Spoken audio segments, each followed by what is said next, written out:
Welcome to Plaid Magic. There's a video. They can hear us. And we're off to a good start.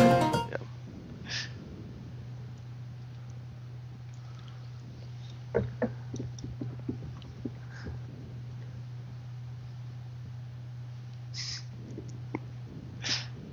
And we're just waiting for advertisements to conclude. I think we're ready to go, John. You can introduce yourself. Welcome to Plaid Magic, Season 1, Episode 2. My name is Jonathan, and these are my friends. I'm Andy. Introduce yourself. Yeah, thank you, Andy. Yeah, this is Dan, Okay. also known as Mr. Macabre Man. And so welcome to our second attempt at streaming a CubeCast here. We've obviously, John, I don't know if you want to go through the sections just so that people have an understanding of what we're gonna do tonight. I'd love to. Great. We're going to be covering Plaid picks. That's our pick one, pack one format name. That's trademarked. Then we're going to go over the Plaid Cube. I thought you were going to, again, give a description, Dan. Then we're going to do the Reforged set review, do a little bit of Cube Finance, mailbag, and what's coming up next. I don't know. We had a section here to see what everybody's been up to, but I think we've pretty much been up to Fate Reforged, and so we can get into that as soon as possible and go over all the stuff with that. So let's start with the Plaid picks. Dan, you want to roll that? There you go, if you say so. All right, moving over to Plaid picks. This is we actually do pick 1 through 3 of pack 1. Sorry. Pick 1 of pack 1 through 3. So, let's go over. I will read through the cards. Here's our pick 1, pack 1. We have Land Tax, Scalding Tarn, Savannah, Burst Lightning, Taiga, Golgari Grave Troll, recently unbanned in modern format, Aquastrand Spider, Gorehouse Chainwalker, Vraska the Unseen, Soldier of the Pantheon, Deathrite Shaman, Vampiric Tutor, Geist of St. Traft, Nevinrol's Disc, Rise of the Hobgoblins. I don't know, we start out with Andy, since you're on the top of the screen. I think that's a good way to go about this. Sure, I'm gonna go with Vampiric Tutor, like I always do. Right. So we don't pick packs or say, oh, this pack is no good, so let's just recycle it and do the next one. I've taken sort of a stance of just when we have the random pack generator, those are the ones we pick. That way we're simulating a real draft environment. Because part of the reason we don't have a powered cube is because we were frustrated with the fact that every time you get a piece of power, that's just your choice. And so doing this in a live environment keeps it interesting, and it makes us question whether or not a card is, not fun. It's just an auto pick, but you gotta have tutors, and I have to agree with Andy. Vampiric Tutor is my pick here. I mean, I'll follow up and agree on that. I think that having a tutor will help you with a lot of different directions you want to go from here on out. So I agree. I'll go with the Vampiric Tutor, just so that we can all agree together. That's what it's about, right? Yeah. Okay, so I've just shoved all of these picks on top of Vampiric Tutor. We've also shown everyone the opposite of what typically happens in discussing our cube, which is that the violent opposites. Right. But I think it's a good start that we start together to pretend to show everyone that we have unity on our picks. Right. So let's move to the second one.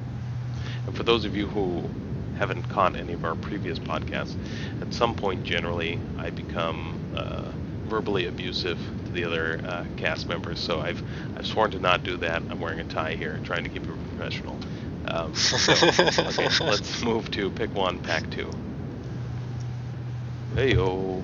All right, we have a Johnny's Pride Mate, Llanowar Mentor, Garruk Wildspeaker, Gorklan Rampager, Show and Tell, Goblin Arsonist, Rakdos Cackler, Mirrorweave, Unruly Mob, Gavany Township, Arcane Denial, Solemn Simulacrum,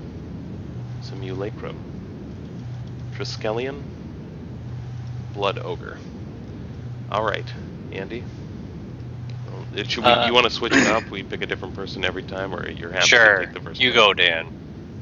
No. The next in line is John. I'll take the next one. Okay. That's fine. No, if you want, I can go first, John. That's fine. If you could, yeah. Okay, alright. Well, so this is not going to be a surprise to anybody who knows me, but my first pick is going to be Mirrorweave, of course, because it is the apex of fun and combat trickery. I will draft my white, black, blue Vampiric Tutor deck with Mirrorweave. I'll make some tokens and we'll blow it up. I love this card. It's just straight fun. I've never not enjoyed having it in my hand. It is not the obvious pick here. So let's move it on. Andy, you want to take one? Yeah, so in most cubes, I think you'd probably say Show and Tell, but Right. Show and Tell actually isn't that great in our cube. So I think Garruk opens you up to archetypes that all these other cards don't necessarily do. So I will go with Garruk Wildspeaker. Garruk is a fine choice, sir. I was actually going to say that, and now I'm going to look like the loser. But I was going to go with Show and Tell. I thought that it could work with still a couple of different ways we could go with it. Now, after again assuming we went with the Vampiric Tutor on the last, again, there's a lot of different directions we can go, so it doesn't mean that we have to choose these colors. And I think we spoke about that last time, about not committing necessarily to colors immediately when starting a cube. But at the same point, I think I would go with that. I think there's a lot of fun things you can do with it. But I'm, of course, the third expert on the cube, so it makes sense that Andy might know more about our specific cube, but in cubes in general, I think Show and Tell, there's a lot you could do with it, so I'm going to go with that. Show and Tell. Okay, very good. I will revert these little icons that are fun to the original location, and we will move to pick one, pack three. And so we have Master Biomancer, Fellower Stone, Dark Confidant, Skull Clamp, Mull Drifter, Detention Sphere, Rafted War Gear, Gemstone Mine, Velden of the Third Path, Temporal Isolation, Spirit Loop, Battle Screech, and Brimstone Volley.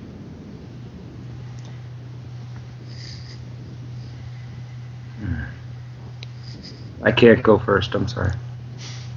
I'll go first. Yep, Andy's up. I'm going to go with Skull Clamp.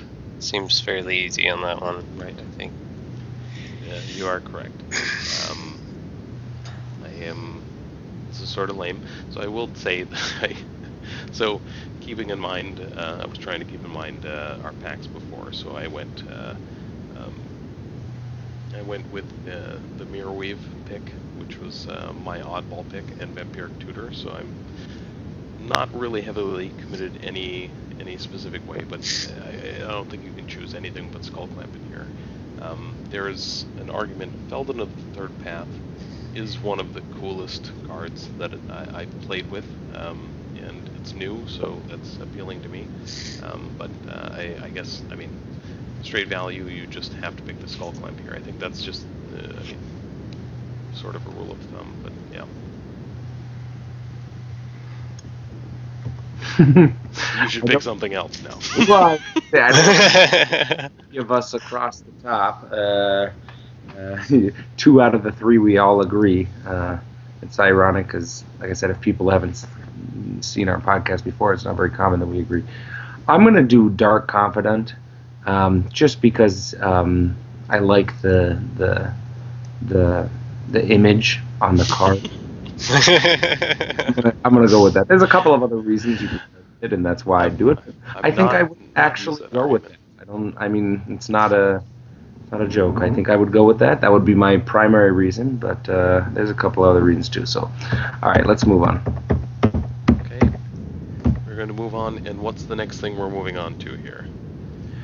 So we have the Plaid cube, and I think the idea here was to give people a little bit of a heads up. Last time we wanted to give people like a 5-10 minute overview of how we sort of got to our cube. So now you saw us, doing the picks, and I can already give you a little insight into our cube as possibly different than others. But I think if we can spend a little bit of time going over how we came up with the idea for the cube that we did, which is very different than most people's cubes. I don't know, Andy or Dan, if you want to start. I'd just like to say I'm sure that just from the Pick 1 Pack 1 section that we just did, you can sort of grasp that either we don't know what we're doing or we have a slightly different cube. So, I don't. What, Andy, would you like me to do the general overview? You're better at specifics, I believe. Sure. Okay, so we have, similar to actual MTG set design, we decided on an underlying theme. That theme was something we wanted to have it be something that was not common among cubes, so we decided on +1/+1, or counters matter, so +1/+1. Loyalty, -1/-1, whatever, it doesn't matter. As a general interconnecting theme across all of the colors. So an example would be, Mirrodin. So you've got the artifact theme. A lot of you have artifact-based cubes, I'm sure. And then we picked some, we'll say, sub-themes. Those are Graveyard Matters, we'll say Token Matters, maybe. We argued about whether or not to say Blink Matters, but it's just ETB value effects. So that's our cube. We have some interesting synergies, so we value higher cards that do interact with +1/+1 counters or possibly the sub themes. But it's just a way to have an underlying synergistic, connecting, unifying theory across all of the colors and artifacts and such, so that we can use it as a construct to develop a fun, playable platform, and value higher cards that are fun but don't work. You really wouldn't play them in any other framework. So, Andy, if you want to go deeper into one of the sections that we specifically talked about, or Right, so I think from a design perspective, what you're really talking about here is kind of what you would expect to see from an actual Magic set, where you have this underlying theme throughout the set. Like with the new set, Fate Reforged or Conquerors of Tarkir, you have this morph mechanic going on. And there are a lot of cards in those sets that wouldn't be playable in other formats, but are perfectly playable here because you have different synergies that resides in having these colorless creatures running around. So I think that when we sat down and we said we want to really focus on one main theme throughout the cube, we kind of had that idea in the mind of how Wizards goes about designing their sets. So we decided to go with this Counters Matter theme because it was something that currently isn't really in a current Magic set. It wasn't necessarily easy to do like you would do with Mirrodin and just choose a bunch of artifacts. It really pushed kind of our pushed the spectrums and the boundaries and really had to make you think about how far could you push counters manners and still make it a fun playable cube that was interactive. I will put in the I'll put links to some of the resources that we use, which we have in our show notes here. But Jason Waddell is Channel Fireball. It's an interesting source for this type of thing, sort of thinking outside the cube box as far as construction and using fun as your primary directive. A few different. Go ahead. Sorry, and one thing that I'd say personally, I'm sort of just the end user guy, and that's my sort of input on this CubeCast, is because these are the two experts, and I'm just the guy that plays it and has fun. I think it's the cube has been the constructed in this way. It's a lot of fun after the draft and the designing of the decks, and even in playing, sort of unfolding what you've been given, not just sort of always having a plan in mind to, create a powerful deck that's going to do this, or create a powerful deck that's going to do this, but sort of see what the cards can do together that maybe you didn't really think of before. So having a lot of sort of different themes in there. I don't know. Like I said, I've had fun with that, and I think that's, like you were saying, thinking outside of the cube. But just what card is it that you really want to play, and finding a way to play it. I don't know. Sense? Yeah, and I think that's a key thing, is that we really didn't want to. I think most pitfalls that people hit into cube design is that they decide to put all these powerful cards, but they don't realize that really how fast a player goes into certain archetypes based off of a few picks, because so many cards that you put in a cube are designed there with a certain archetype in mind. So you have so many packages and a lot of cubes that you really railroad your players into playing a very specific deck. So maybe it's different flavors, but because if you do a theme that aligns throughout the cube, really there are no bad picks. You can be more creative in how you draft your deck and come up with different archetypes a lot easier. Right, and that was that's the fun part for me, and I'm happy that you brought up the themes versus packages. So that was our focus, is to create underlying themes. We have some combo cards. It's fun if you get Trike and Mike. It's fun if you get Archangel of Thune and Spike Weaver. Is that what we're talking about? Spike Weaver? Sure. Spike Feeder. It's a spike. I want that spike. That's fun, but we wanted to stay away from packages. So a package is like just a set of cards. You can actively pursue these cards if it seems possible, and then you play a specific deck or a specific archetype. That might be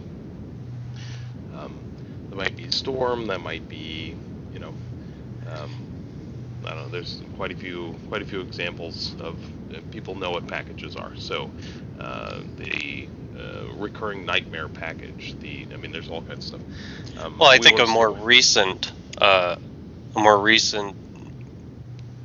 negativity towards packages would be the recent Holiday Cube, where people kept on complaining on MTGO that if you see a Time Vault, you pick it up, and then all of a sudden you have to pick up all these untap effects. Right. And it wasn't necessarily even fun to do. It just was the easiest and quickest way to win a match, right, where you have these games that don't actually lead to playing Magic. And packages lend themselves to those types of games. And our cube is all about playing Magic. Yes, that's what we do, because we plat Magic. Yeah. We would love to encourage platting Magic. Right.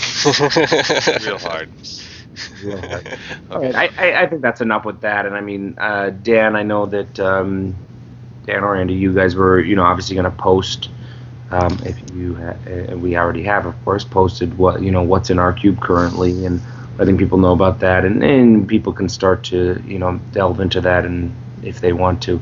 I think we go forward and with the new set and again you'll see sort of unfolding as we go along what makes our cube a little bit different, and as we think, more fun, and that's why we do it. So you guys ready to move on? Ba-ba-da-ba. What everybody's been talking about waiting for, Fate Reforged review. So everyone just wants 3 guys who are non-professional Magic players to talk about cards in Fate Reforged and in relation to their cube. So they really want 2 guys that know a lot and 1 guy that knows almost nothing. That's what they. So here you go. We have delivered. Okay, so just wanted to go over quickly. We're in the Fate Reforged. Just want to go over our ranking system. This was something that we had discussed at length for how we, to sort of mirror how we evaluate cards. This is not, this isn't best to worst. Maybe Dirtle is the worst, but this is, all of these things are fine, provided that your cube is built a certain way. So I want to go over Powered. So I said Powered is good by itself, requires no support cards. And Andy and I had discussed, or Crow 13th had discussed, to further classify that. That includes power. So if you had a powered cube, it's just the best cards in Magic, it's a powered cube, but you don't have power, is this card still playable? Cards that come to mind are, like I said, Snapcaster Mage, Lightning Bolt, these are just good cards. Yeah, so if you were to take a 360 power cube and take out all the power, what would be left and playable was my kind of idea of what this section would be. Right. So, next, we have Themed. Themed just requires that your cube is structured in a certain way. So that's vis-a-vis like what we were talking about earlier. Some of you have artifact-based cubes. Some of you have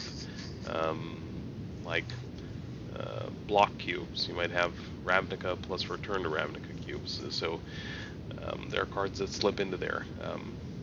Andy, you might be able to give a more targeted example. Yeah, so I think when you start going through this, really the goal is the level of commitment that you have to put into your cube to put a card like this in there. So if there is an artifact card that deals with artifacts, okay, maybe the level of commitment you might see as being higher, but in the end, what it comes down to is how much do you need to change your cube and how much do you need to swap it out for it to be good if it's good in that type of architecture. If that makes sense. Right, yes. It's a commitment level, and obviously, yes. So there's certain cards that slip in. You don't have to actually add it. It requires some cards to work, or a series of cards, a classification of cards, but they're already in your cube. This is a great card for you. So, third rank is Package. Package requires that you add cards to your cube in order to support it. So these are closed loop, very finite, specific card archetype, like Andy was mentioning. You've got Tezzeret Time Vault, Voltaic Key kind of situation. Right. Or you have Storm, I think is most likely a package for the most part. Also, I think before Theros, Enchantments was probably more of a package that you would put into a cube. Right. Stuff like that, where you really do have to add a lot of cards for this niche part of Magic or mechanic to fit into your cube. Okay, and last up, Dirtle. So those of you who are familiar with evaluating Magic cards are familiar with the term Dirtle. Dirtle, you may need to add cards in order to support it, and it's probably still not worth it. So this category is sort of here just for us to highlight cards that we thought were being talked about, or possibly would be considered, because they caught our eye initially, but then upon further evaluation proved themselves to be dirtily. So it's just, this classification is just to highlight and discuss why or why not something might be not beneficial to add to your cube. Yeah, and like you said, all of these could fit into a cube. It's just a matter of, like, so I'll give you an example of maybe a Dirt Elite card that we have in the cube, but we still have it in the cube, and we've decided that this is good for it. Is that, like, we have Malera in our cube. We have all these -1/-1 counter cards in our cube. So it ends up working, but it's probably not the best card in that deck. Right, that's both Dirtle and package, sort of. Yeah, kind of. Yeah, I guess. I mean, you can play. You don't have to play Malera Pod in order to play Malera. You can just be playing. Right. I just played a Malera deck. Right. Exactly. Good. Yeah. And that's something sort of specific to our cube. All right. So that is our ranking system. Let's get to the meat. Okay. Let's start. I had white here, guys. So we have light form. 2 white, 1. When it enters the battlefield, it becomes an aura with enchant creature. Manifest the top card of your library and attach light form to it. Enchanted creature has flying and lifelink. This one came to me as Dirtle initially, just silly. I was just thinking about white and 3 drops. Cards that you could get out early with this type of card, and it's sort of a strange space because it's you getting a 2/2 flying lifelink for sure on 3 at enchantment speed, but I threw this in there. It's probably just Dirtle. I think it has a place in certain cubes, but not many. Yeah, I agree. It's Dirtle, mainly because I think it requires that you have a lot of.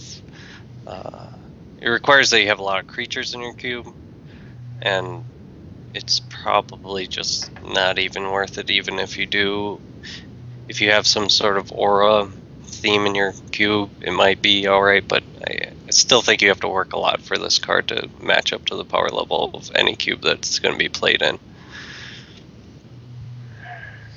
Jonathan. Yeah. You don't have to review every card, by the way, if you don't feel comfortable reviewing the card, because it just sucks and you feel ashamed to have to talk about it. Some of my picks are bad. Andy knows that, but we have, give him the chance to slam me farther. So. Yeah. Well, I mean, not reviewing. I can just say Dirtle, but no, I'm saying it. I was gonna go with themed because I thought there could be some themed decks. Cubes in turn decks after drafting, but that this could work in. But I don't. There's other cards I think that you might, enchantments that you might want to put in before then. So I think it's something to sort of just talk about. But I wouldn't think it would really go in any cube. Okay, so very good. Let's move along. We've got Wandering Champion. Argued with this. Andy and I discussed this card. Probably we should not have put it. I should not have put it on here for us to discuss. There's just, the argument. We only brought this up really to say we've heard this discussed. People are saying, oh well, if you're playing Blade of the Sixth Pride in your cube, then this is obviously an upgrade to that. And the answer is, don't play Blade of the Sixth Pride in your cube. I don't know what your cube's doing. It's probably not worth it, unless if you literally have some sort of red-white aggro first strike themed cube. I'm not seeing the place for this. The main reason also that it has this possible upside if you have a blue or red permanent. The problem is the order. So if it deals damage to a player and you control a blue or red permanent, you may discard a card if you do draw a card. So that's obviously reverse order of what we'd prefer, what anyone would prefer out of one of these cards. So Andy, you may not want to discuss this, or you may want to further what I just said. Yeah, it just doesn't do enough. I I don't think 3/1s on 2 really make their way into cubes unless if you have a really weird power level and they end up doing something very specific. But I think for the most part, you really shouldn't be looking at this card. I have nothing to say. I certainly don't see this in all. Certainly. Okay, Pass. moving along. Mardu War Reaper. So we're entering a little bit more interesting actual cards that should be in this review. So Mardu War Reaper, the Death of Savannah Lions. We have here I mean, there's a million 2/1 white creatures for 1 white. This one has the added ability of whenever Mardu War Reaper or another warrior enters the battlefield, may or may not be likely, but under your control, you may exile target creature card from a graveyard. If you do, gain 1 life. So it's obviously a may condition, so it seems fine to me. Basically, strict upgrade from Savannah Lions. It is not a soldier, however. It is a warrior. It is a human warrior, so not always strictly better than Elite Vanguard. Yeah, I think this is theme. I think this could fit in most cubes with very little effort. You put it in, it's going to be better than probably if you have like 4/1/2 drop, like 2/1/1 drops, then it's probably better than one of those 4. So even 3. Fair enough. Yeah, I mean, I don't have much to add. I mean, it's pretty simple. I mean, I think it's arguably, well, not even arguably, you just look and see, and I think that this is probably a better 1-drop than most that you have in your cube. And I think we spoke about it at a certain point with our cube of making sure that we had enough 1-drops, 2-drops, things like that, and it wasn't just all power. And anyway, so I think this could certainly make its way into our cube. Right, which is a theme cube, so you say theme, we'll pack it up and move along.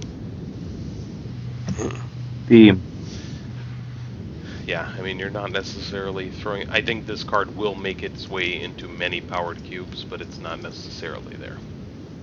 So, okay. Valorous Stance. I don't even remember putting some of these in. I just said, hey, this is an instant speed combat trick in white. Choose 1 of 2. So you are either... so it's sort of a weird... reverse reprisal, or just indestructible, like a Johnny's. Is that a 1 white, a Johnny card? Makes things indestructible. Right. So, I thought that destruction / protection was an interesting thing. I think if you're playing, I don't know. I thought it fit some places. So I wanted to say themed on this guy.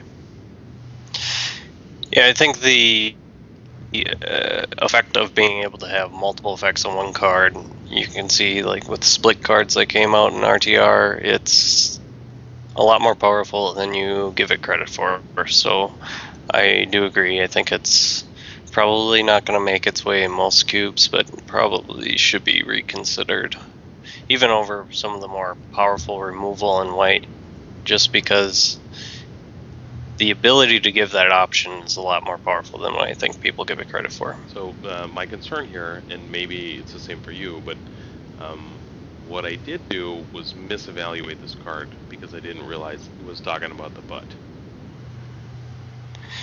I don't think that necessarily matters too much. I think if you're playing this in a white deck, the white deck that wants to play it is going to be the cards that it cares about removing at instant speed are going to be the higher toughness creatures. Straight big cards, sure. So right. You'd put it around, what's your rank here? Themed. Okay. John Fromm. Yeah, I would agree. I would say themed. I would say that the one thing, going back to even what we were saying before about open to a lot of different options. I mean, by definition, this card has it, and I think it's a fun card in the sense that there's different things that you can do with it, and there can be different circumstances that you run into, and you can use it either way. And I don't know, me personally, I like this sort of thing. In the sense that it can be played in different circumstances, and it can't. It's not just that you're limited to one thing. So obviously, hence that there's two options. But anyway, I'll go with theme in terms of the ranking. Cool. Right, so let's move along. Next up is Mastery of the Unseen. I've just heard people talking about this, so one white, one other enchantment. Whenever a permanent you control is turned face up, you gain 1 life for each creature you control. So, whatever, fine. 1 white, 3. Manifest the top card of your library. So, downsides to this card. Comes on the board, doesn't do anything. It's an enchantment, doesn't affect the board at all. Doesn't help you. The advantage, obviously, is that you can start dropping stuff onto the field late game. You're never gonna stall out. So obviously that's the crux of the manifest problem. So John has dropped video. Okay, very good. So anyway, I'm probably gonna.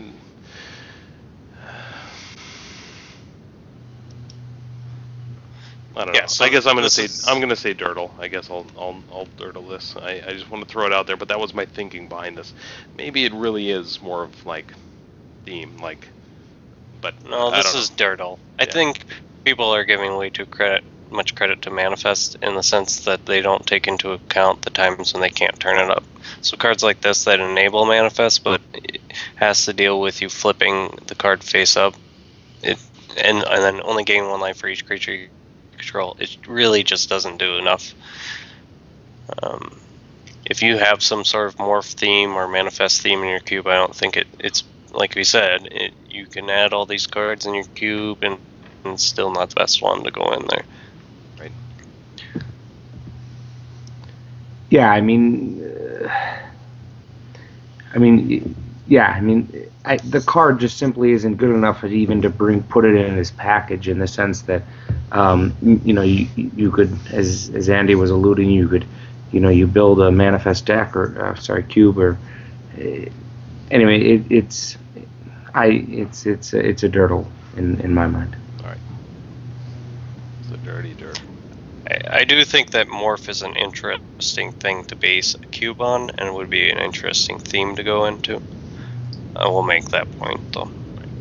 Right, so we've made our way up to the Mythics, and the last white card in our Fate Reforged review, which is Monastery Mentor. Obviously, many people talking about this card in its applications across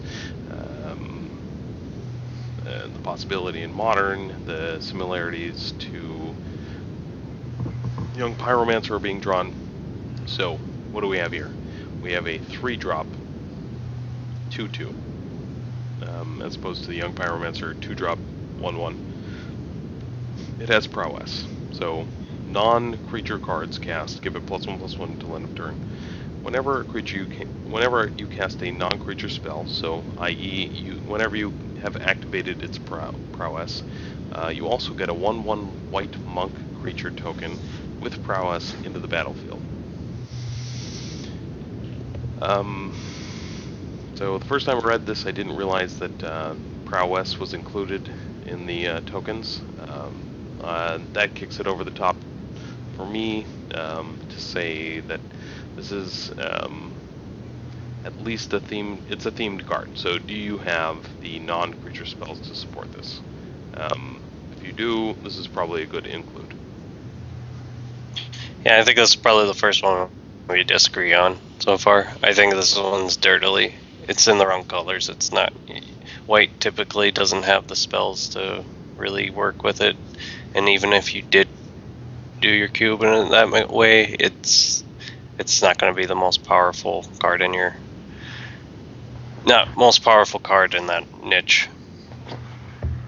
Okay. Fair enough. Nice. Andy Dirtle, John, we lost your video. But you can hear me? I can hear Yep. you. Excellent.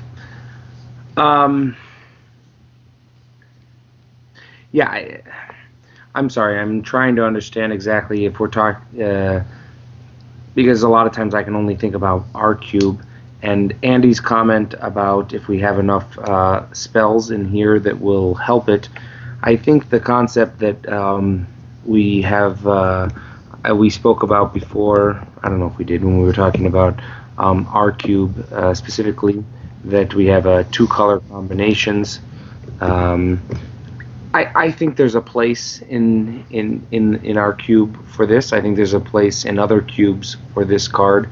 I do think it does a lot of things. Sorry, I'm always switching between screens because I don't have multiple screens. I think there's a place in it, so I can put it in as a themed. I'll rank it as themed. John's in theme. Yeah, and again, my argument here is that. So the best argument, the most interesting argument that you gave is just in the wrong colors. If this is 1 red 2 for 2/2 with this, do you play it? It's automatically in the cube. Then, Right. yeah. Okay. Fair enough. But the argument is that we don't have in our cube. Yeah, sorry, but in our I don't mean to interrupt, but in our cube, if it was an only, I mean, if you were building a deck outside a cube and you were just going to build a white deck, there's a lot of times where you could argue this isn't so great. But in our cube, being that there's a lot of times people play red-white, it can make a lot of sense. Right. Yeah, and like I said, so I think I'm not even saying it wouldn't go into a cube or even our cube. I guess what I'm saying is that you could possibly put it into the cube and someone could play the deck. I'm saying that the amount of effort that you would have to put into that strategy, it's not even going to be the best card in your deck at that point. I guess that's kind of what I was getting at. And I mean, I think the point of discussing is to disagree. So I'm not trying to sway anyone else's opinion. Right. I had to put the votes back up because we have a viewer, guys. So hello again, like the Zemet. Well, that's the point. Correct my pronunciation if you feel obliged. Okay, well now we're on to blue. So Andy, you are going to have to lead these because now we're back. We are into your colors. So, go ahead. All right, so we have Cloud Form. This is 2 blue, 1 other, with the manifest mechanic, and gives the creature, enchanted creature, flying and hexproof, similar to the first card we talk about. I think this card is a slight notch over the white version variant of this card, just because of the hexproof portion of it. Sure. You might just get a land, whatever, but being able to morph just about anything onto this card. If you manifest a creature, just doing any creature on this card is very relevant. So even if it's land, you've got evasion plus protection. Yeah. Sure. So you are saying, Andrew? I'm saying this is theme. It doesn't quite go into powered because you do need to have enough creatures in your cube. So. Okay, so. Right, I put it at the same spot. I overvalue the. I also overvalue manifest cards personally, just because I feel like it. It's an interesting. I don't know. It's an interesting space. Manifest. It provides possibility. It's sort of like playing the lottery, the manifest lottery. So that's where I'm at. Jonathan. I was going to even say I don't need to comment. The only thing I will say is I'll agree with you, Dan and Andy, in the sense that the manifest I also lean towards because, again, going back to the basic fundamental of having fun, I think it is a super fun addition to the game. to play for fun. So I'll agree with you guys and put it in theme. Fantastic. All right. So, reality shift. Go ahead, Andy. Right, so this card, I know a lot of people are saying it's an automatic include into your cube. The only thing I'll say about this card is its comparisons I like to make to this is rapid hybridization. This is a lot worse than that. Yeah, sometimes you're going to manifest a land and it will be slightly better, but the fact that you cannot bounce that creature and not give your opponent card advantage is strictly just makes this card not push over the cliff. So I'm going to say this card's dirtily. I don't like it. All right, Andy's got Dirtle. John, you want to take next? Let's switch it up.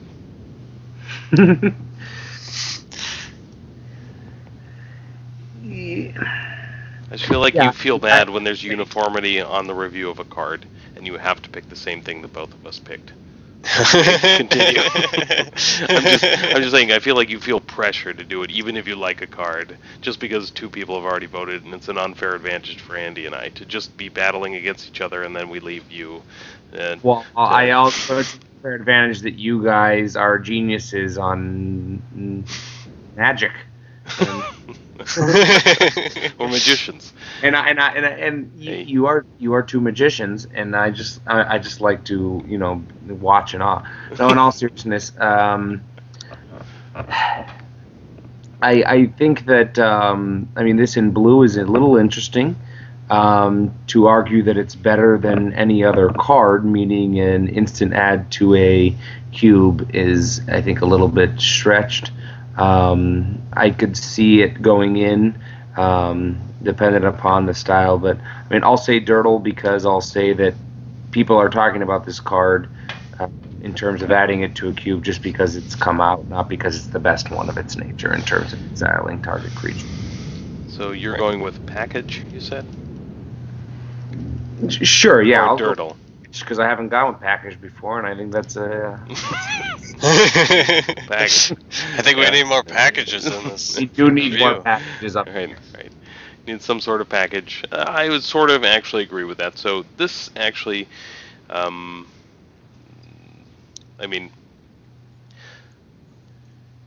this is an interesting card in certain very niche situations, but I won't go into those because we don't have that kind of time, so I'm going to have to just say Dirtle. Alright, so we will move along. Time has forced you to Dirtle.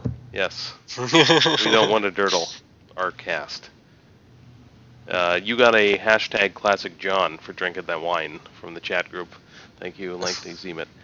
Correct play is to simply play Platinum Angel in Standard. When the judge comes over to give you a DQ, point at the angel and say you can't lose the game. In fact, yes, that's true. Are you? I literally thought you were reading the text of the next card, and I was like, I do not know. What are you talking? What are you saying? I completely don't understand magic anymore. Exactly.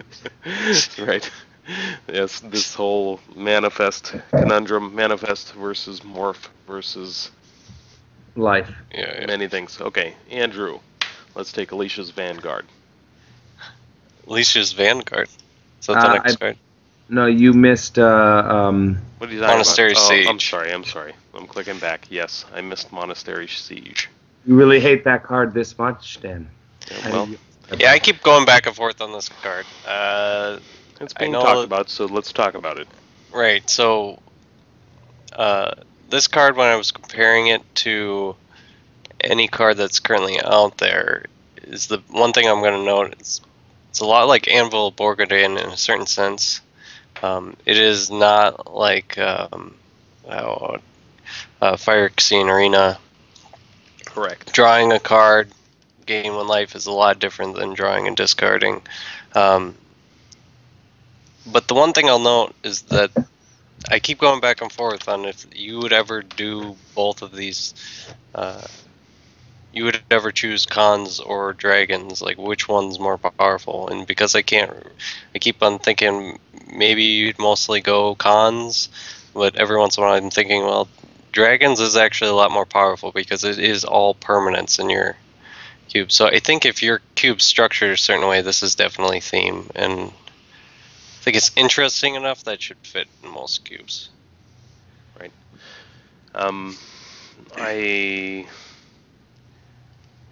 I did not draw the Anvil of Bogardane comparison, but after you've made that comparison, I have to like this card because I love Anvil of Bogardane.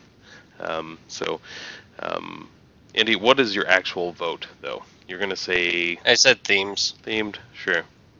You said themed. I'm gonna say, yeah, I'm gonna say themed. It's weird though because we're just ranking themed as something slightly underpowered, but really, I feel like this fits in many cubes that aren't powered, regardless of theme. I think this is a fun, interesting card that enables things across the board. So, anywho.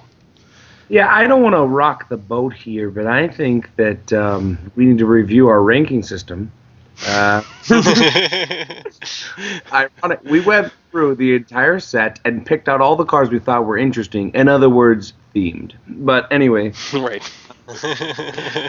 No. Has anyone picked out a card from Fate Reforged that is powered? I had this argument with Andy when we... Not yet. We'll get there. We'll get there. I have one in mind. Anyway, just like I was talking when we were saying Valorous Stance, I mean, I love these cards in the sense that there's, different options you can do. In other words, there's different ways you can go with it depending upon... I mean, you think that you're drafting a deck, and you can be like, I'm going to go this direction with it or this direction with it. And, of course, this isn't that extreme because it's pretty much two blue things. I would certainly say theme in the sense that there's a lot of cubes this could and should go in. Again, I think we should review our ranking system because I think it's more the name of the rank. It's more theme than other themes that I've given to cards during this review so far. So that's all I'm trying to say. Is like it's more likely in my mind to go in them. I think it's a pretty awesome card. But anyway, fits in many non-powered cubes. Right. Yeah, I would say is the general consensus. Many to most. Right. Okay. So that being said, this time we can actually move forward to black. I'd like to keep this, I'd like to run next 20 minutes or so. That's it. I've got some project proposals to submit tonight. I'm sure, Andy, you're rolling, so. We can run through these quick. Okay. So, Danny, I'm not gonna do the graphics anymore. That's I'm fine. just gonna forget about that. Okay. So, this is black is yours. So, you lead. John, do you want to go second or third? It's up to you. Second. Okay. So can you just read the cards, Dan, or just go quicker? Oh, yeah, Right. sure. Alicia's Vanguard. It's 1 black 3 for a 3/3, dash 1 black 2. That's it. It's an Orc Warrior type. Yeah, so this one I'm thinking... I'm not really sure why I put this one in there, so to be honest with you, this one... I think that you actually mistook it for another card that I felt you should have included in the cube and didn't, which is the one that does the... It's the Hell Rider similar... Right. Yeah, that's what you meant. Yeah. Maybe I should bring that card up. It's fine. We'll just keep going. It's fine.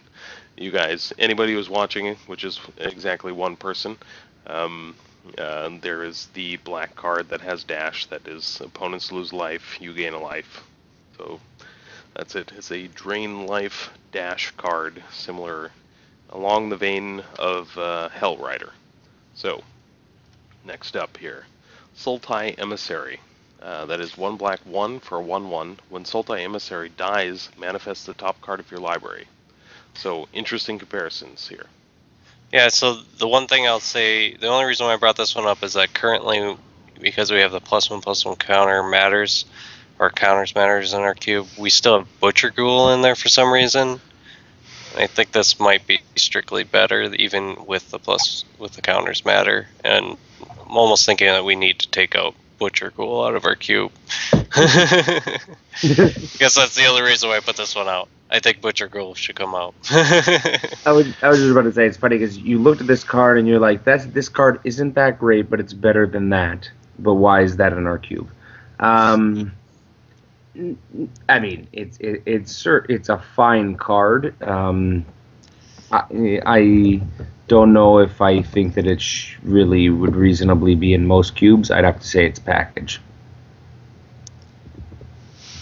So, I will say, Andy, that when you don't get back a zombie. That's all I want to say. Okay. So, your Gravecaller just stuck in limbo. Anyway, it's fine. Yes, I would agree with you. This is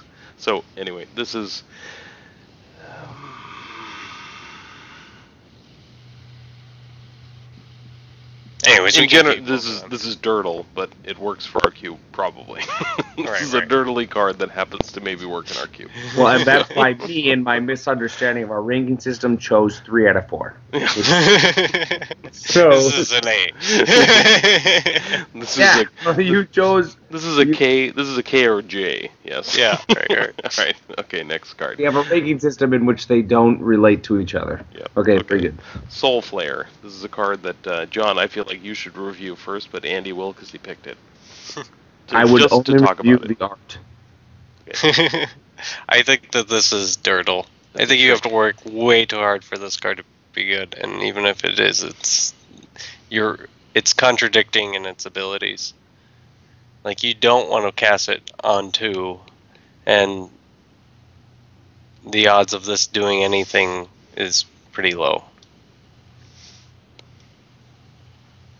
Dan, I'd like to go last on this one, please. Okay, I'll talk about this next. I sort of agree with you that in order for this card to be good, you will have to... I mean, this is a card that is most valuable. Andy, can you actually pull up the name of that card? Because we're getting that the question. What's the the Sultai Dash card that we're talking about that has the lifelink, whatever? I think you're getting some other card confused with it. No, I'm not. What are you talking about? Whatever. Hold on. Maybe, yes. I'm mostly confused all the time. It doesn't have dash on it. Just... Okay, hold on. The Soul I really Tag... like the art of this picture. Hold on. I mean, this guy looks like he can mess you up. Yeah, I just also like the style in which they chose to do the brush strokes. I'm going all serious. Maybe I literally... Okay. I was talking about the... no, Guys, I'm talking about Mardu Shadow Spear. I think this card... Are we talking about Soul Flare anymore, or are we talking about something else? I'm talking about Mardu Shadow Spear. Somebody asked a question in the chat. You're not observing because you don't care about the people, our patrons, which is exactly one person. Thank you, Lengthy Zemit, for joining us. There we go. That's the guy I'm talking about. I care about that man more than you guys, because... one. I mean, if there were 100, I wouldn't care much about him. But since there's only one, I have to say that it's my favorite person in the world. No, but I was talking about... Classic John. No? Classic John. My point is that... I didn't know it was a hash made for me. Right. So, Soul Flare, obviously. If you are casting this guy and it is better than anything else you can cast for the same mana, you are probably losing the game. And maybe it can swing it around. But I feel like it's like a desperate, like, just...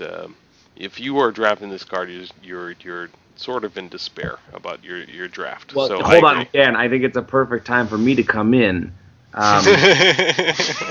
I play Magic, I'm typically in despair. Yep.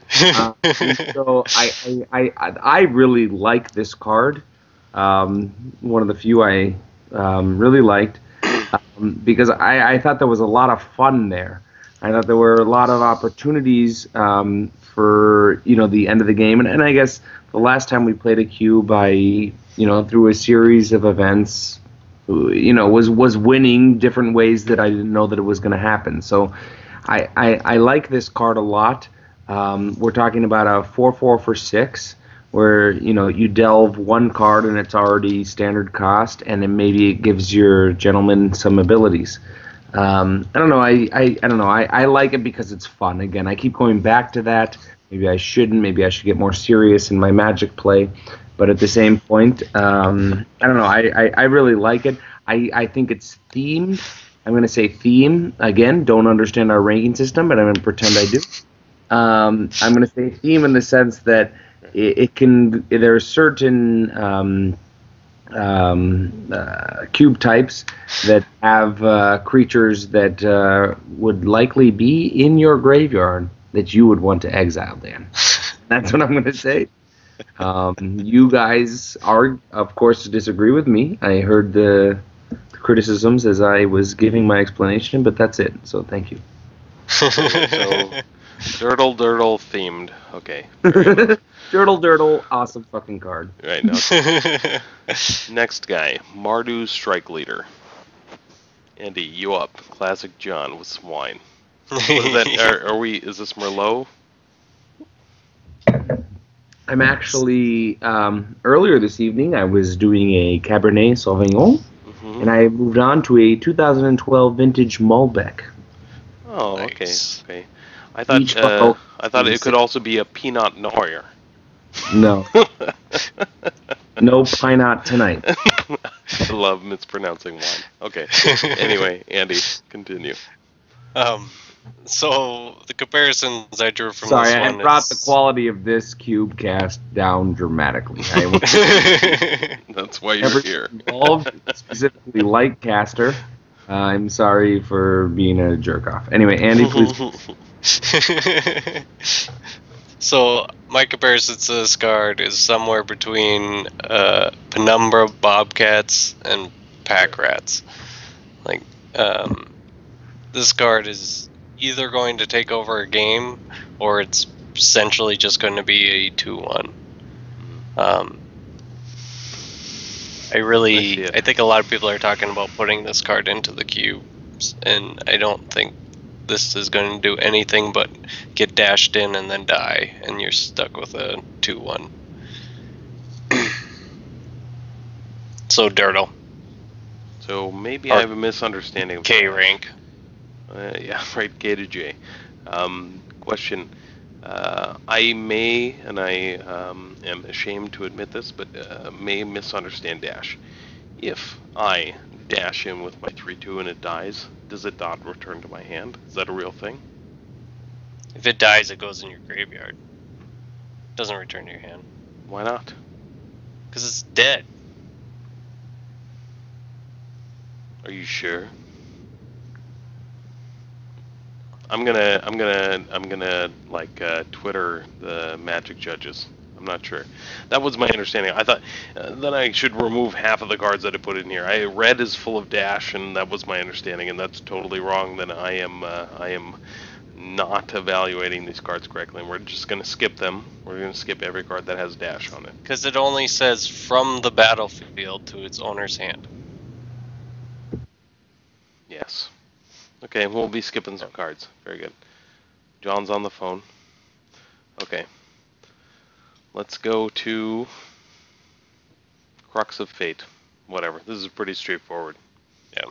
I just think if you want to make a cube cheaper and you don't want to pay for damnation, this is a pretty easy include. Right. And we had actually recently in our cube, we had Damnation, we took it out for, you remember the name of that card? No. Okay, neither of us do, sure. Damnation. I should just bring up the Plaid cube here, and then we'll figure it out. So we took out Damnation not because we thought that Damnation is a bad card, obviously, but we took out Damnation because we had too many board wipes, and we felt like there wasn't enough interaction. So we went with Killing Wave. Right. So, Killing Wave, and I will bring up this card. Did John get kicked off or no? No, he took a phone call. Oh, okay. Okay, so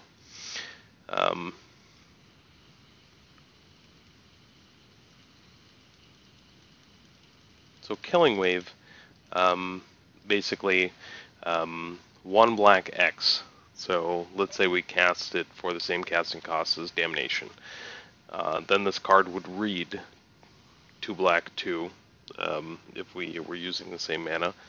For each creature it controls, for each creature its controller sacrifices it unless he or she pays X life, X being 3. So now we have choice, and we don't slow down games. So oftentimes board wipe is a reset. We have an issue in our cube because we did intentionally bring the power level down that these games last forever, which is fun sometimes, but when you have to get home and put kids to bed, it's an issue. So that's our issue there. So we brought up, we decided on Killing Wave, not because it's a better card, certainly not a strictly better card than Damnation, but it is a more interesting decision-oriented card. And I think Crux of Fate has that. So if you're running dragons in your cube, this might be an interesting card. Or if you're running whatever. Actually, also if you're running Damnations. Shapeshifters. If you're running, I mean, this is something. So it's Or if Damnation is also undercosted in your cube. Right. I think that's one of the big points I was going to make, was that if you want to slow down how fast people can be playing board wipes, Crux of Fate's a pretty good option over Damnation. So Right. Okay. We will skip John. We're going to go into red. This one we agreed on talking about. Lightning Shrieker. 1 red 4 for a 5/5 flying trample haste. At the beginning of your end step, return Lightning Striker. Lightning Striker's owner shuffles it into his or her library. So this is not dependent upon whether or not it dies.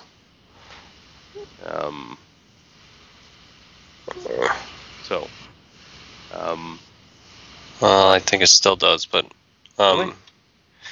yeah, Hmm. because the ability can't take effect if it's in your graveyard.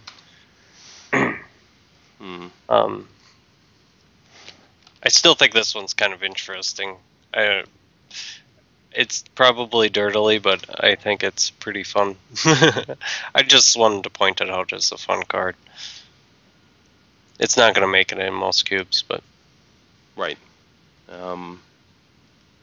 it is. You shouldn't look at these cards though as being spells. Is the big thing, and you need to compare that to what you're adding to your cube. That this isn't a Lava Axe. As close as of comparison as it might make. Right. But if you have Lava Axe in there and you want some more creatures in your cube, it could do that replacement. Right. Okay. Okay. So we can move on. Yep. We're going to Mardu Scout. I will forget about this because this has the dash cost. This is basically good if you're drafting a Perforos deck or something like that. It cares about creatures entering the battlefield. So, yeah, same thing goes with this as it did with the previous card. Yep. And Goblin Heel Cutter, forget about that. Okay, Humble Defector. This is certainly getting talked about at some point, in some regards in cubes, just because it's. This is probably you can argue with me if you want, but I feel like this is maybe the most interesting card in Fate Reforged. Very strange. Very strange. I think this is exactly what Red wants most of the time.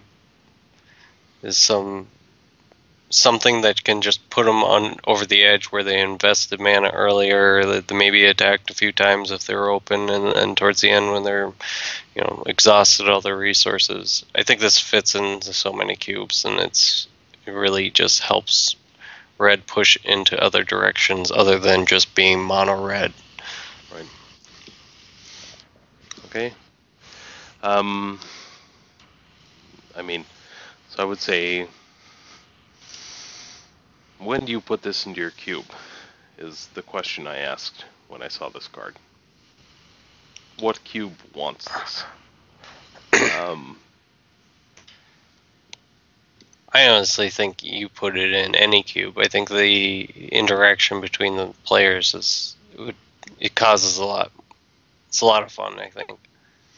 So obviously this goes into Jeskai Ascendancy decks, since it breaks it. But yeah, you draw the cards until whenever. But yeah, I don't know how to evaluate this. I guess it's package, or I think it's probably package for me.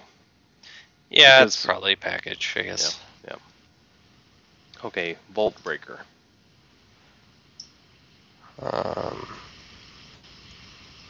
Dash again. Same things before. Yep, forget about that. Just basically misunderstood. This is more interesting, Flame Rush Rider. So, I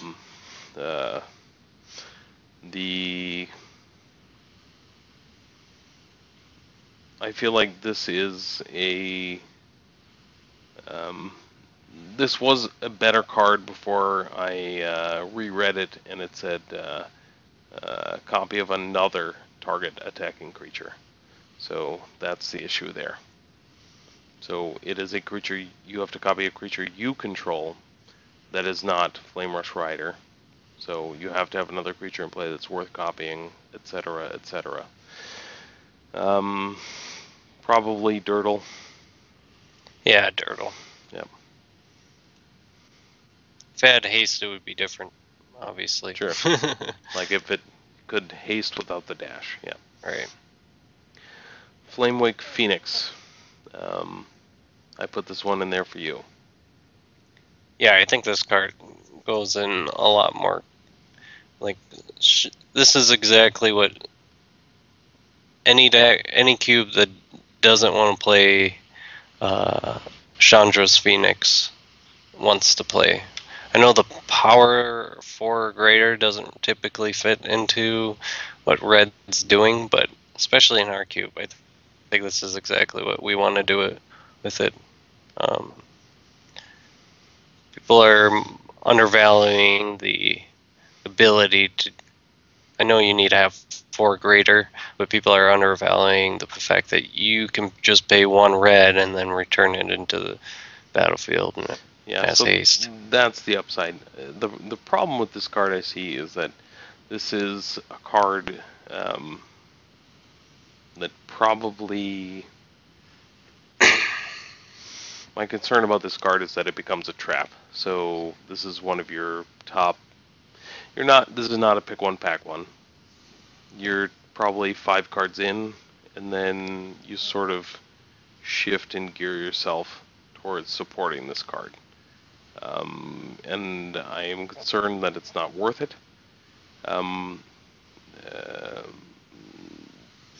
Dependent upon the cube. So I have not looked at our cube specifically with the, what's the average power of creatures in our cube, and so what's the realistically what's the chance that red mana means something? Because if you don't have a 4 powered creature, that the cheap casting cost doesn't mean anything. So that was my concern with this card, that it could become a trap. Right. So. Yeah. So I'm gonna say. I mean, it's obviously themed. If you've got the support cards, there aren't specific cards that need to go in to make this work. But if your cube has, you don't put this in a cube that doesn't have any creatures that are 4 power or greater. You use Chandra's Phoenix, but this, yes, Right. this is the card that you evaluate specifically. If you are playing Chandra's Phoenix in your cube, this is the card that you look at to replace that, dependent upon the structure of your cube. So Right. let's move along to green.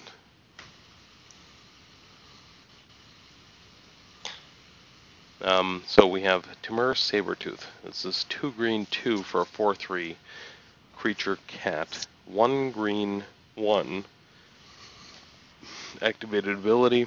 You may return another creature you control to its owner's hand. If you do, Timur Sabertooth gains indestructible until end of turn. I think this is super interesting. I don't think it's in a weird space. I don't think that it's themed. I don't think that it's packaged. I just feel like if this card works in your cube, you know it does. It's a 4/3 and 4, and it has a pop back to your hand at instant speed ability that also works as a combat trick or something. So Wrath of God response. If you've got this card out, it's not a terrible casting cost for a 4/3 in green. It's not great, but suddenly board wipes become much less powerful. Right. I look at this card and I think it's more or less how interactive you want to make your cube. Yeah. So I think comparison most of the time you should be making this to is Thrun the Last Troll, which is the same casting cost, but it's a 4/4 and can't be countered and has hexproof, and you can cast. It has regenerating for 1 green, 1 other. So essentially, it's almost the same card in a sense, except that it requires you to make more choices, as in you have to have a creature in play. Are you going to bounce the creature this time or not? But in the same sense, like, your opponents could deal with it. So I think it just makes it a more interactive cube if you include this over Thrun the Last Troll. I think your opponent has more choices, and you have more choices. Right. So I'm going to say I like this card. If I was playing Thrun the Last Troll, and I'm not in a powered cube, this card is definitely on my radar. Yeah, correct. So I think you can even make an argument in a powered cube. If you just want to have a more interesting effect in it, it could replace it. sure. Weird in the green slot here. Green uncommon slot. So good choice, John, on this Timur Sabertooth. Next guy. Wild Call. 2 green X. So this is something maybe more interesting in our cube than in almost any other. This is a sorcery speed. Manifest the top card of your library and then put X +1/+1 counters on it. So downside in our cube, we're not playing Courser, we're not playing Oracle Muladai. These are things that we're not playing Library of Lang. These are things that obviously assist in this. We're not playing Sensei's Divining Top, any top deck manipulation or reveal cards. So you're not able to target this very often in straight green, where you're getting the best effect. But there are many situations in which dropping a creature card off the top of your library with X +1/+1 counters, and then you just have to pay its casting cost, is disgusting. So I think that this is an interesting card and fits theme. I would play this if I was playing Oracle Muladaya and Courser of Kruvix, Divining Top, blah blah blah. It's for its fun factor. I think it's cool. I guess it would be replacing a Hydra. Right. Yep. Or So- complementing one. Sure. Or if you Yeah. hate Court of Calling, and you just like to have one card.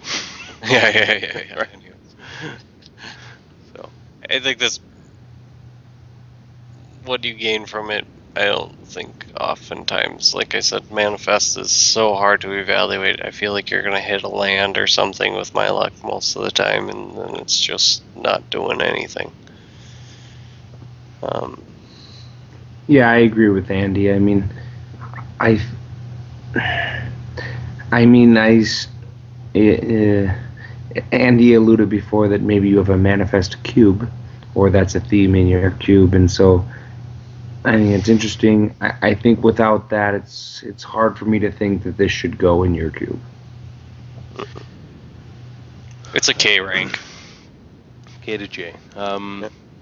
So my question is, does this change if it's one green, one other X? Because I feel like the double green is the biggest downside, though green is the most capable of applying it. And so worst case scenario, if you've got a land for 2 green 1, that's a 3/3. Sure, so it's always going to match the casting costs that you play it for. Right.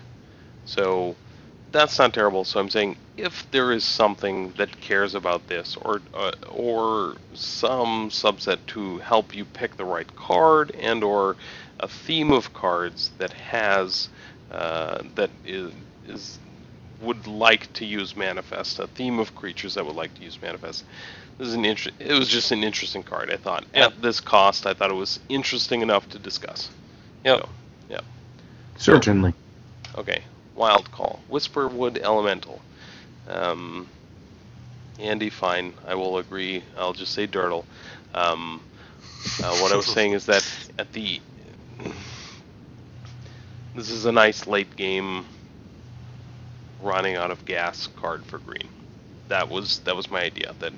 All right. So I'm now able to. I dropped this 4/4. I have some sort of dumb ability, but in the end, I am every turn at least generating a 2/2 creature. So that was the idea here, but it was some sort of card advantage in green. Wouldn't it be funny if it said, until end of turn, face down creatures you control gain? Yes. That would be awesome. Yes. That was what I read the first time I saw the card. So yeah. Anyway, it's Dirtle. It's Dirtle. It's fine. Okay. Move on. Just a lot of reading. Dirtle. Yeah. Too much text. That's our 5th rank TMT. Warden of the First Tree is to Figure of Destiny what Jim Belushi is to John Belushi. So let's stop talking about this card. Sorry, Dan. No, I'm not talking to you, John. I'm talking about the people of the internet. It's not. I am a person of the internet. Yeah. Okay. Well, yeah. Sure. No, I was saying. Sorry, Dan. Finish your analysis. No, that was the end of it. I'm saying that if you're running Spirit or a Figure of Destiny in your cube, don't consider this. And if you're not running it, then you should also not consider this card. This card is If you're not running it, you should run Figure of Destiny. Yeah. Yes. If you're not running Figure of Destiny, you should run that card. No, because not this card. I tried a lot to think about how this card could be better than that card, or even just good enough to go in the cube, and it's tough. I mean, it's just you're not getting better return for your mana out of any stage. So I mean, it's just not better. Yeah, the curve on the abilities costs is too much. Doesn't work out. They didn't do it right. Nope. They either wanted this card to fail, or I don't know what happened. This was like a late night. Again, I think it's a nice picture, and a lot of times the French guy with the really small arm with the big battle axe. He has a what are those called when the sweaters turtleneck? Yeah. Turtleneck is very loose and it's very high. You know what? And I like that. I like Frenchmen and turtlenecks. I don't know if is there a word that is specifically means a French person in a turtleneck? That's what I want to know. I believe the name is Warden of the First Tree. Yeah. All right, so let's move along. We are in the What is this? What is this clan? Abzan. This is Abzan. Abzan. Mm-hmm. It's my clan. Dagatar, the Adamant. Do we want to talk about this card? I feel like I want to talk about this card to say let's not talk about this card. Yeah, let's not talk about it. That's fine. Okay. I mean, again, they wrote a lot of things on the card, but it basically comes out to say that it's not really as good as a lot of other cards out there. Right. It's a lot less playable than what I think people give it credit for. I guess that's all I'm to say on it. Right. No, the only argument I had and why it could be put in here is just that it's a fun card because there's a lot of different stuff going on there, but it's certainly not better than other cards. Let's move along. We are to Jeskai. First cards, Soulfire Grandmaster. Andrew. Yeah, this card is very contradicting in what it needs to do. In the dream. Yeah, in the dream realm. I've heard some arguments that the second ability really is would be interesting to have in your group. But I think it's honestly just not fun. Doesn't cause it does two things that I hate having in queue: prolonging games and making board locks. So, I mean, just best case scenario, I feel like board state wise, I'm leaving, by the way, guys, for a second. So I feel like board state wise, the best thing that you can do with this card is obviously Time Walk, which is the least fun thing that I can think of. So I'm gonna use the restroom. Okay. So John, go ahead. Could at least mute yourself or something. If I mute myself, I mute all of you. That doesn't work. I think you should, because I'm personally terribly scared of it. Anyway, I don't know what to say other than just saying none of us really like this card. There's some abilities that make it powerful, but it's certainly not fun, and it should not be in any cube. Next card. So that's worse than Dirtle. John has stated that this should not be in any cube, and I want to agree with John. him. Yeah, classic John. That's classic John. Drink some wine. All right, I wash my hands, guys. Okay, so let's move along. Next up in the Jeskai, Shu Yun, the Silent Tempest. Andrew, hit it up. I think this is actually package. I think you can construct a deck where this is actually pretty good. You can construct a cube, that this is actually pretty good.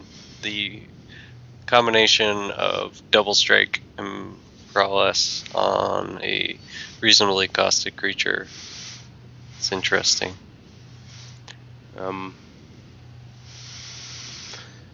I like this card because it's a 3/2 prowess on 3. Right. That's the end of it. I feel like and that's just me. I can't play blue, white, red. I can't do it. You don't need to. You don't need to. That's the beauty. Yeah. You need to play blue, white, or you need to play blue, red. Sure. So, best case scenario, I'm playing. That's what I love about this. Yeah. This cycle of things. This cycle, honestly, that's what I like about it, actually. Right. And I think this cycle is pretty awesome for our cube in general. But yes, sorry, I'm sorry for interrupting. Well, I mean, I guess in blue, red, double striking stuff is maybe relevant. But I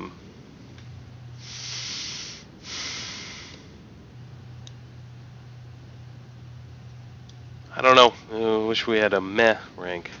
I like it. It's alright. Good. I agree with the Met ranking. I think, 1 blue, 2 other for a 3/2 prowess. Prowess. Yep. No, that's a fine card. It's okay. Should it go in a cube over the millions of other cards that exist? I don't think it's millions. Probably not, but I like that Andy said package because I think there are cubes that exist in the world where this is worth mentioning.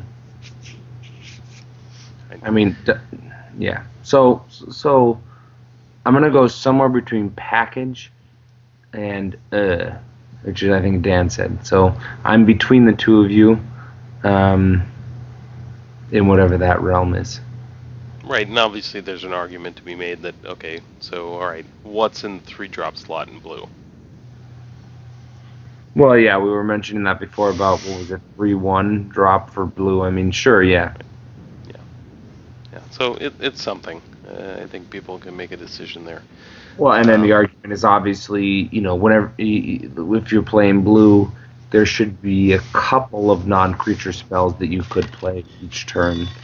I guess I just think of this card as giving a pretty good Kiln Fiend impression. Right. Sure. Yep. So if you're doing some sort of package with that. If you have Kiln Fiend, you should probably play this card. Right. And I also personally like his outfit. I like that it goes very... there's a lot of cloth on the one side and none on the other, but on the side in which there's no cloth, he has a very long glove. Well, and that's what I would like to wear if I were to go with that. I also love the very large necklace. I think that is good as well. So if you love that art, and John, let's go to our next guy, Tezzagor the Golden Fang, because this card's art is bananas. Oh. I mean, the 500th time that joke's been made. Yeah. Well, I don't know all the jokes. I just know that when I look at that, I feel uncomfortable. Right. So many questions. That is the point of the card, right? Isn't that the point of the card, to feel uncomfortable? Right. Yes. Very uncomfortable. Let's see here. Is it a whip? He's got a whip. So, why don't you start this off? He has access to bananas in his left. Yeah, so I think this card also, a lot of people are talking about putting it in their cube, and I think you can make an argument for it being in there, but I think its second ability is over-evaluated. It just is way too dirtily for me. Let me know if you can see here. I think these guys are friends. I just popped up one of my favorite cards, Gorilla Titan. It reminded me of this card. Maybe the best flavor text in all of Magic the Gathering, which is, I want a banana this big. Yeah. It's inappropriate, Dan. Yeah. Just saying. Proud owner of a foil Gorilla Titan. Okay, so let's... I think this card has a place. This is certainly within a theme. If you support Delve is, I think, a supportable theme. I think it's mainstream enough that we can talk about this at that level, personally. It has an interesting second ability, but which could certainly be cast. So you're playing blue-black, if you're... the fact that this is relevant for Reanimator is not nothing, as well as if you have a Delve package or some sort of Delve theme, this is also a nice addition to that. So it's not overcosted with the Delve. This is, for me, this is a themed. It's going to go into most cubes that have an open spot that are playing Tombstalker, probably. Yeah, this is the most closest casting cost to its power level. Right. So I will give it that. I look at its other abilities and it makes me frown that it's not one less colorless mana. Right. Yes. Yeah. I mean, the Delve thing that Dan's going into, and the fact that it's not that expensive for a 4/5 that has a quote-unquote awesome ability, sure, it's fine. I mean, I don't know where I'm supposed to rank this because I've already misunderstood our ranking system, but I don't to have to pay 2 of blue or 2 of green plus 2 other to do an ability which is fine. It just doesn't seem. It just really doesn't seem worth it to me. And generally, opponent's choice. You're cards just not are really never gonna good. get to use this that often. There's cards that and that's what I want to work at removing from our cube. Cards that you have to be in a very special circumstance for it to be awesome. And considering the draft, considering everything, we don't want cards very specific. And I think this is a pretty specific card. Right. Okay, so we will move along. Alicia, who smiles at death. This is a card that's talked about. So what we have is The famous the picture of the guy standing with his arm out. I believe that it's the several girl just cards. because the name is Alicia, but it's not like Alicia Keys. So it could be a man. I'm not sure. Alicia, who smiles at death.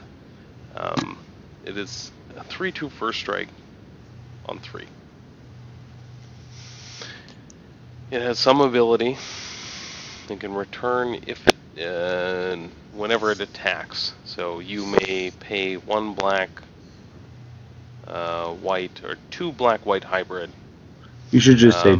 Sure.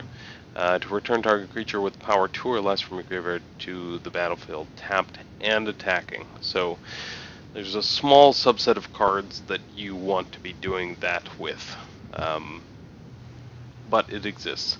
This is a card that I feel like if this fits in your cube, you know it does. And if you're questioning it, it doesn't. Right. Yeah. Yeah, and you have to keep in mind that both it needs to attack and the creature that you're returning needs to attack, so it has to be an ETB effect, otherwise most of the time it is just gonna die. Right, and there's ETB effects on creatures with power 2 or less. We have Reviliarch. What's it? I don't know the pronunciation. Revelarch. Revelarch is 2?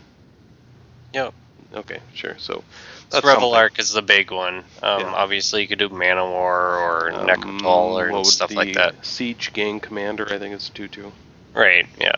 So there are definitely, but I feel like people are evaluating it on just those, and too often this is just going to be 3/2 first strike on 3, which is fine. I'm just keep in mind you need to attack with this, and the creature that's coming into play needs to attack with it. So right.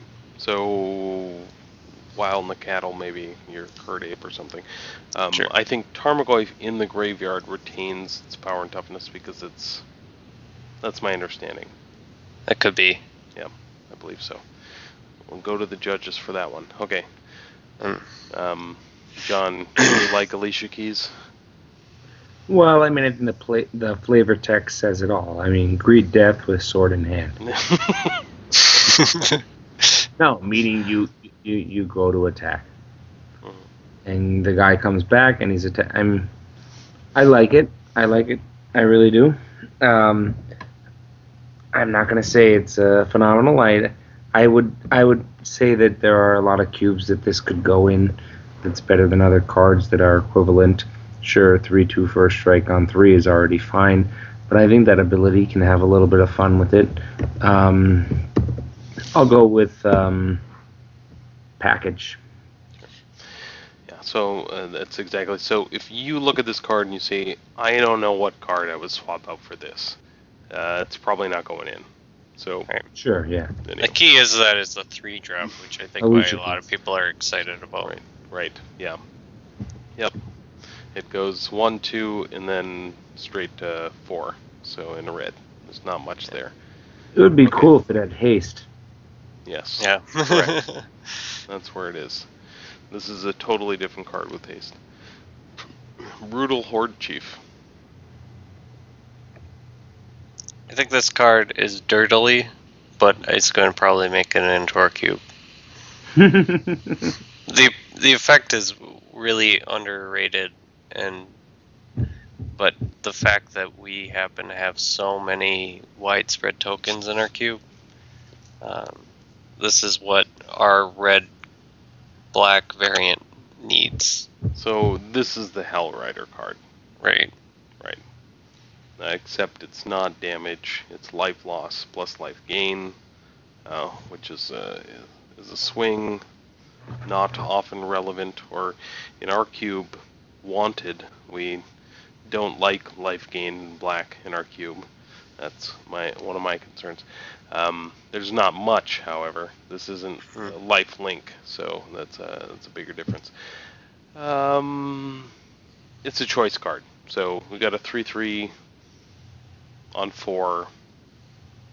Has a benefit, plus an interesting choice card, but I think that you can't evaluate these cards with the ability.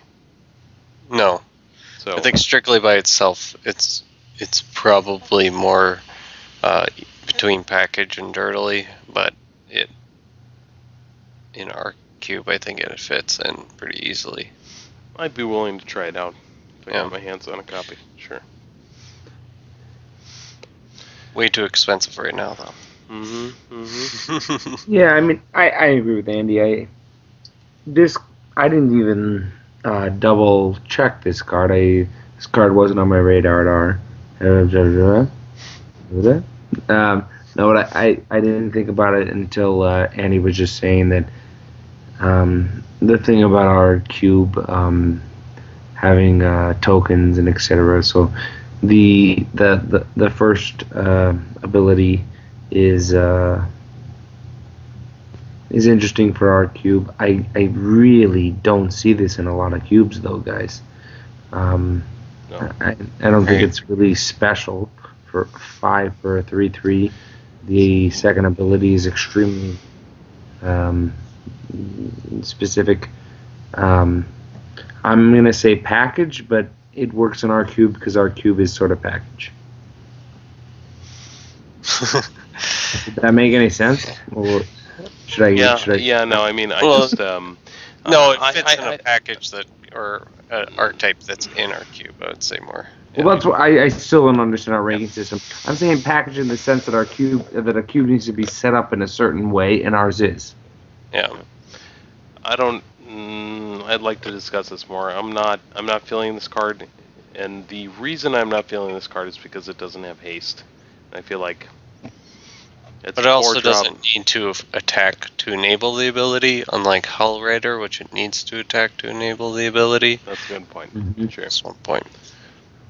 Well, that's what I love about it, because you can, well... So you drop the Brutal Horde Chief, and then you swing in with the Grave Titan. Mm-hmm. Alright, fair enough. Let's go. It is, by the way, we're running up on 2 hours on this cast. That is far too much than we had to talk about.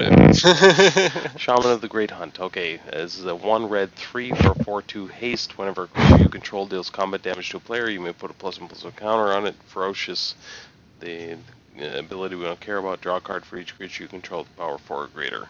Almost irrelevant. So it is a 4/2 haste on 4.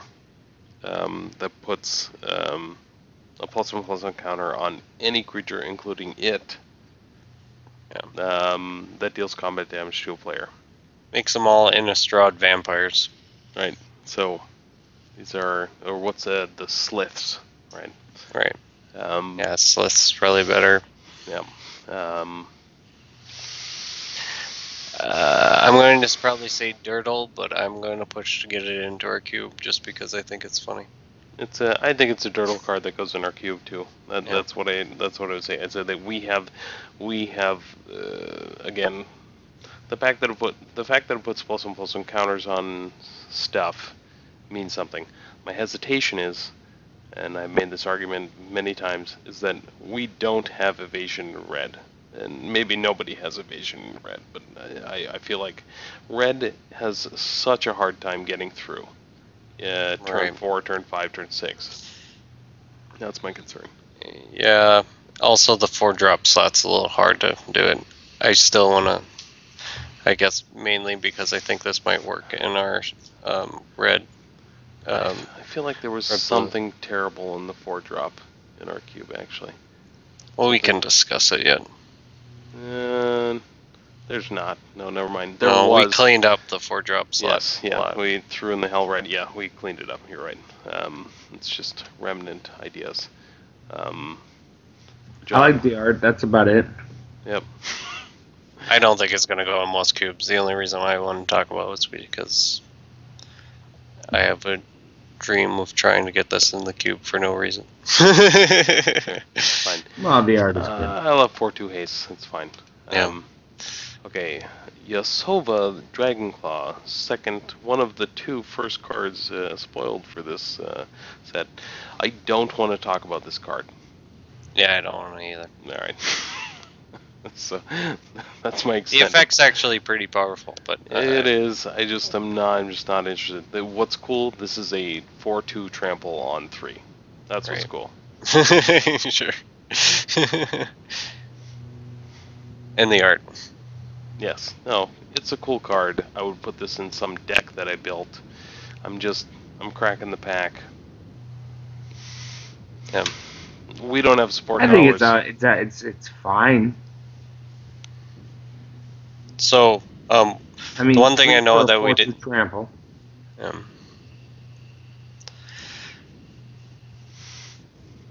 I am biased against this type of effect, and I've had this conversation with Andy before.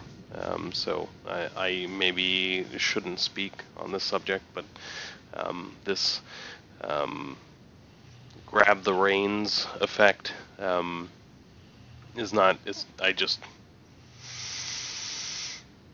powerful.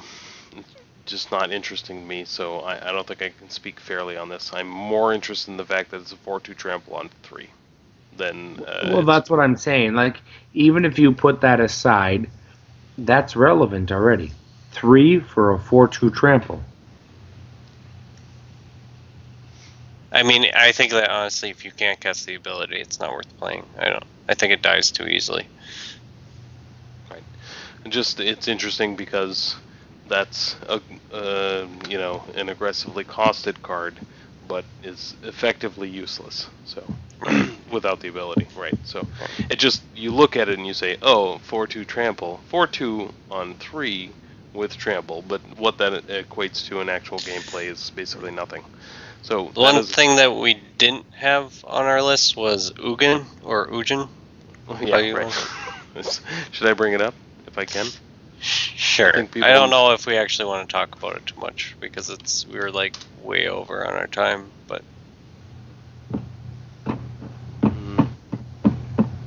no, I don't. We shouldn't. So whatever. You can just say it. Okay. So Ujin, obviously, I don't feel like it's given our specification of what powered means. I don't think it's powered because I feel like you need power to make this card good.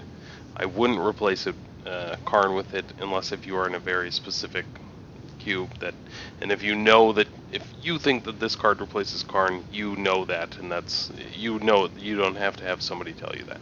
So yeah. That's it. I'm not super interested with that card with regards to cube. I think most people are probably going to end up running both Karn and Ujin. If they have Karn, they're going to run Ujin as well and drop something like Batterskull. I don't know what they're going to drop, or something. So I think every cube archetype that's able to cast Ujin is not taking into account that its minus ability almost indefinitely is going to destroy all the effects that are able to cast Ujin for you. All your mana rocks and all your mana elves are going to be destroyed from it. So, that's my biggest downside with that card. Unless if you have the German one. Right. The German one's pretty awesome. Das sind Flukenbacken. Alright, so we are done with Fate Reforged review. I hope everyone enjoyed it as much as we obviously did. Okay, we're going to pop into... I hope they enjoyed it more. Yeah. Let's move on to financial strategies. So I did this presented by hedge fund manager Daniel Bushman. Sure, that's why I have the tie here. So I'm going to present these with the caveat that I picked these. I actually don't know if these numbers are still the same now. I picked them 3 weeks ago. Whatever. Okay. Card I hate more than any other card ever printed by Magic. Umezawa's Jitte. Sucks. I don't ever want to play this card. I don't want to see it. I don't want to have it in a pack. However, people like this card because it's incredibly powerful. Now, that said, it's already been banned in a format, so it's not getting worse from that regard, probably. So people are playing it. I don't think it's getting unbanned, so there's no upside there. But this specific version, Umezawa's Jitte, the Grand Prix promo, if you look at the chart, maybe this has changed, maybe this is a $150 card already, but if you look, you've got July of 2013 to January of 2014, just prior to Modern Season, which this is not a modern card, obviously, but people buy cards at the same time. They get their tax refunds or whatever. So you see it's sort of flatlined between that period. And now we've got from July 2014 to January 2015 another flat line, but a spike in between here. So this card is not going down. So if you're playing Umezawa's Jitte in your cube, I would suggest picking this up if you like to pimp out your cube, foil it out. I think it's a solid buy. It's certainly not going down. And my points here is that A, it's foil, so cubes and EDH like it. There's some crossover there. The art is arguably more interesting. There is a person here wielding it, which is not the case in the other version. So there is a large difference between the pack foil and promo price. I don't know if maybe I can pull that up. I didn't actually put that in here, but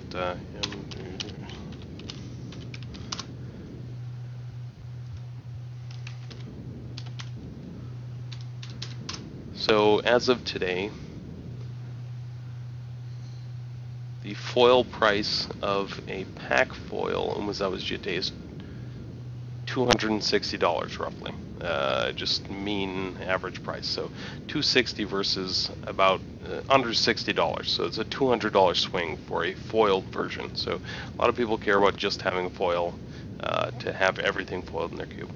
This is not going down. So you take Goblin Guide as an example. The promo foils went up with that as well. So next, there's a small difference between the non-foil and the promo. So here you've got an upgrade to a foil version of this card, but it's not a pack version. So it's very close. There's maybe $4 difference on, or no, not 4.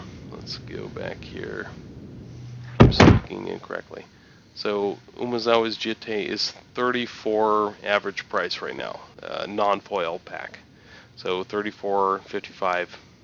That's much more than $4, but it's not a huge swing there. So for people looking to foil their decks, whatever, that's good. And as I discussed before, the flat line is comparable to the last flat line before a huge jump. The cons, it's a promo. Was printed a lot. Yes, this was one of the most printed Grand Prix promos. It's a promo. It's a promo, and people love their pack foils.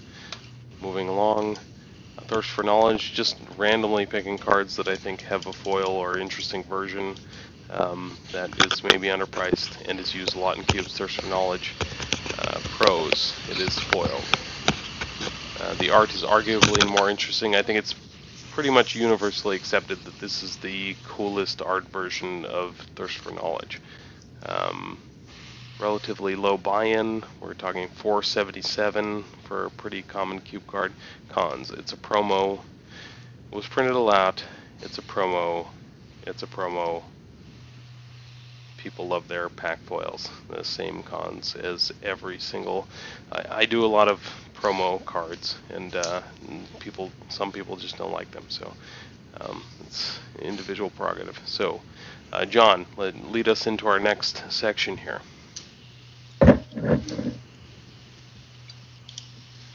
Magic the Gathering.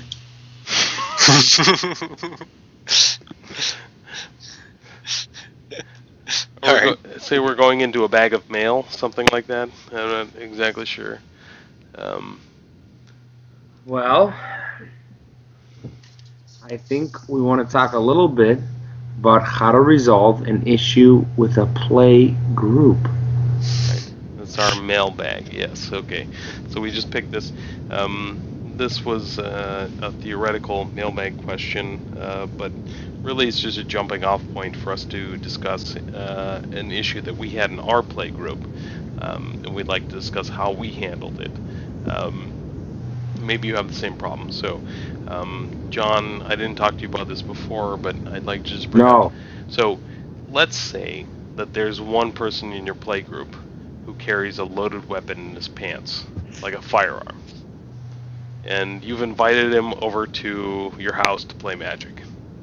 You have a wife that you're married to. You have children walking around. Legally. Yeah, you're legally married to this woman, and you have children, and there's a guy sort of packing heat as he's dropping mana and casting spells. Once your wife realizes that, what do? You kick it out? You kick the guy out? What do you do? Especially you think this is a cool guy, obviously. Obviously, this is a cool guy, so keep that in mind. Did you say cool guy? Did you say cool? Yeah, I said cool. What's another word that I could have said? Cruel? Charismatic. Yep. I think you can always use that term when you don't know what to call someone. Sure. Fair enough.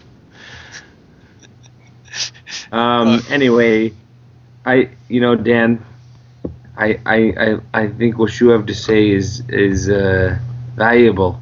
Thank you. So, I would like to describe what we did in this circumstance, which is this was at. Sorry, keep going. This was at Andy's house, and John and I identified that this was going to be an issue once he pulled his piece on, showed and revealed his piece to Andy's wife.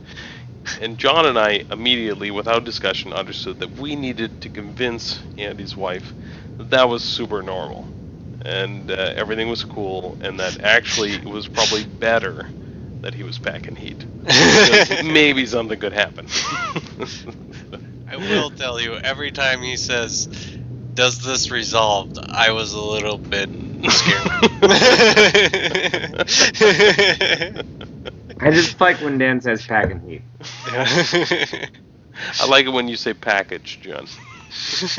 I like it when you... Oh, Lord is a fire. Sorry. Okay. Alright. So, one actual topic that we might have for the mailbag this week is if people could please let us know how we could do our reviews better and possibly quicker. Or have more than one viewer. Yes. Yeah. Great. Sounds good. I feel like, I tend to talk a lot about things that people don't care about, like right now. So, we'll stop. Or in general, just talk a lot. Yeah, sure. Okay, so Let me just follow up quickly. Next up. Can I ask what's next up? Oh, you can ask, and I will answer. I will say future topics. It makes sense because it sort of is what's next up. We want to talk about a little bit about possible drafting, possible set review, inclusions, archetype theory, finance, tournament results, deck lists, etc. Right. There's a lot to come up. So this is also sort of mailbag-y. So these are things that we've sort of discussed and are prepared to do. So if all of you want to let us know what you'd be interested in. So we do e-draft our cube, so if that's something that's interesting for you to have one or two people from our cube live e-draft for one of our cube tournaments and just see how we do card evaluation in a strange cube, please suggest that over.